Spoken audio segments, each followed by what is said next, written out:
السلام علیکم میرے عزیز دوستو، آپ دیکھ رہے ہیں لائف آف مسلم چینل۔ اگر آپ اس چینل پر نئے ہیں تو ابھی سبسکرائب کریں اور ساتھ ہی لگے بیل آئیکن کو بھی دبا دیں تاکہ آپ آنے والی نئی ویڈیوز بالکل بھی مس نہ کر سکیں۔ حضرت جنید بغدادی رحمۃ اللہ تعالی علیہ فرماتے ہیں کہ میں نے ایک سال حج کا ارادہ کیا۔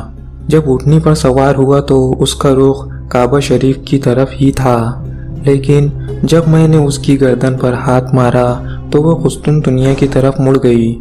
میں نے کئی مرتبہ اس کا رخ موڑا مگر وہ قبلے کی طرف نہ مڑی۔ میں نے اپنے دل میں کہا، اے اللہ، اس میں ضرور کوئی راز پوشیدہ ہے۔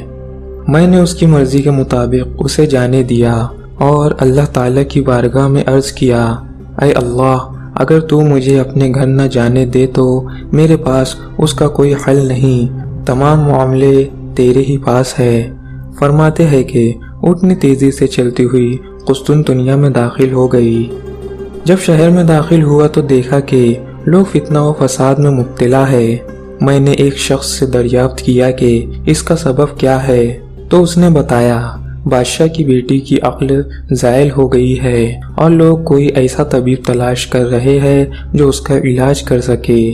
میں نے دل میں کہا، میرے رب کی عزت کی قسم، اسی کام کے لیے میرے رب نے مجھے اس سال حج سے روک دیا ہے۔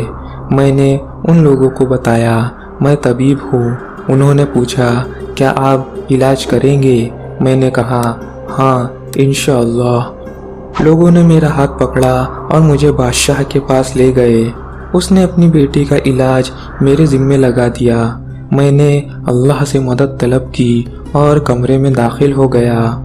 میں نے وہاں لوہے کی کھنک سنی اور کوئی کہنے والا کہہ رہا تھا، اے جنید رحمت اللہ تعالی علیہ، اونٹنی نے تجھے ہماری طرف لانے کی کتنی کوشش کی جبکہ تو اسے کعبہ شریف کی طرف پھیرتا رہا۔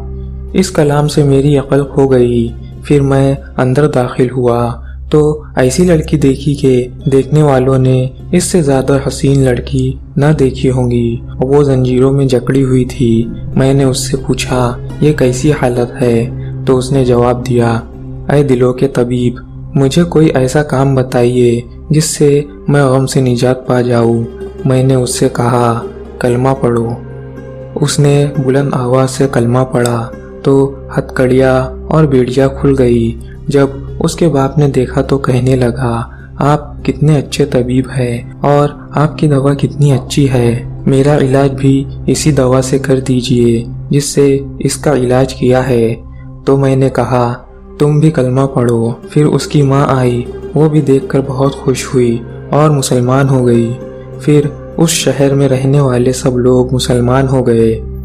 اس پر میں نے اللہ عز و جل کی حمد کی اور روانگی کا ارادہ کیا تو وہ لڑکی کہنے لگی، اے جنید رحمت اللہ تعالی علیہ، جانے کی جلدی نہ کیجیے۔ میں نے اللہ کی بارگاہ میں عرض کی ہے کہ آپ کی موجودگی میں میرا انتقال ہو، آپ میری نماز جنازہ پڑھائے اور دفن کرے۔ پھر اس نے کلمہ شہادت پڑھ کر موت کا جام نوش کر لیا۔